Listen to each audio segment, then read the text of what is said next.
हिवाळा सुरू झाला आहे आणि मेथीचे लाडू केले नाही असे होऊच शकत नाही. महाराष्ट्रामध्ये मेथीचे लाडू आवर्जून केले जातात. चला तर आपण बनवूयात मेथीचे लाडू. यासाठी मी घेतलेले आहे 1 किलो गहू. हे गहू आपण स्वच्छ करून घ्यावे आणि एका कढईमध्ये छान लाल रंग येईपर्यंत भाजून घ्यावे. थोडेसे तडतडून घ्यावे. आता यासाठी आपण घेऊया पाव किलो मेथी, डिंक, बदाम आणि काजू, 1 किलो खोबरे, 1 किलो खारीक. मी या ठिकाणी खारीक आणि खोबरे बारीक कट करून घेतलेले आहेत. आता खारीक आणि खोबरे आपण मिक्सरमध्ये एकत्र दळूया, त्यामुळे छान बारीक होते. अशा प्रकारे खारीक आणि खोबरे मी वाटून घेतलेले आहे. बघा किती छान बारीक कूट झालेला आहे खारीक आणि खोबऱ्याचा. आता कढई तापायला ठेवली आहे, त्यामध्ये तेल गरम करायला घेऊया आणि डिंक छान मंद आचेवर तळून घेऊया. अशा प्रकारे डिंक छान फुलवून घ्यायचा आहे. तुम्हाला वाटल्यास तुम्ही खारीक आणि खोबरे गिरणीमधूनही दळून आणू शकतात. हे बघा, अशा प्रकारे आपला डिंक या ठिकाणी तळून झालेला आहे. आता हा डिंक सुद्धा आपण मिक्सरमधून वाटून घेऊया. त्याआधी आपण बदाम आणि काजू एकत्र बारीक दळून घ्यायचे आहेत.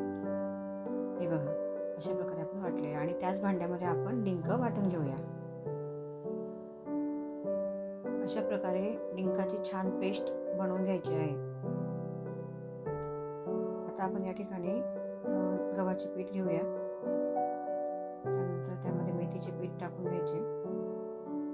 इकडे कढई तापवायला ठेवली होती, त्यामध्ये आपण खारीक आणि खोबऱ्याचा जो कूट केलेला होता तो मंद आचेवर तेल टाकून परतून घ्यायचा गुलाबी रंग येईपर्यंत.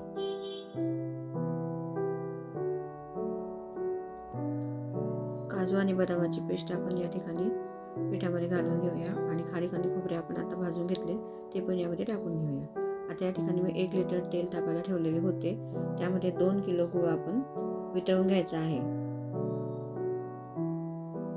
गूळ पूर्णपणे विरघळेपर्यंत आपण त्याला मिक्स करत राहावे, जेणेकरून गूळ खाली चिकटणार नाही आणि पाक कडक होणार नाही. अशा प्रकारे गूळ आपण पूर्णपणे वितळवून घ्यायचा आहे.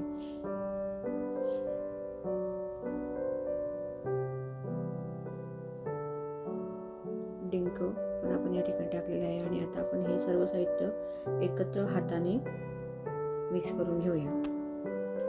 पूर्ण एकजीव आपल्याला हे मिश्रण करून घ्यायचे आहे. अशा प्रकारे हे आपण मिक्स करून घेतले आहे. आता यामध्ये आपण तेल आणि गूळ ओतून घेऊया. अशा प्रकारे आपण तेल आणि गूळ इथे ओतलेले आहे.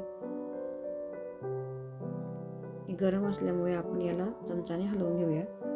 त्यानंतर आपण याला हाताने मिक्स करून घेऊया. अशा प्रकारे आपण चमचाने त्याला एकत्र करून घ्यावे. आता हे मिश्रण थोडेसे नॉर्मल झालेले आहे, तर आपण याला अशा प्रकारे हाताने त्यातील गाठी मोडून घ्यायच्या आहेत आणि आता आपण लाडू वळून घेऊया. मैत्रिणींनो, आपल्याला लाडूची रेसिपी कशी वाटली हे कमेंट बॉक्समध्ये नक्की सांगा. लाईक करा, शेअर करा. या लाडवांची सविस्तर कृती आणि साहित्य मी डिस्क्रिप्शन बॉक्समध्ये दिलेले आहे.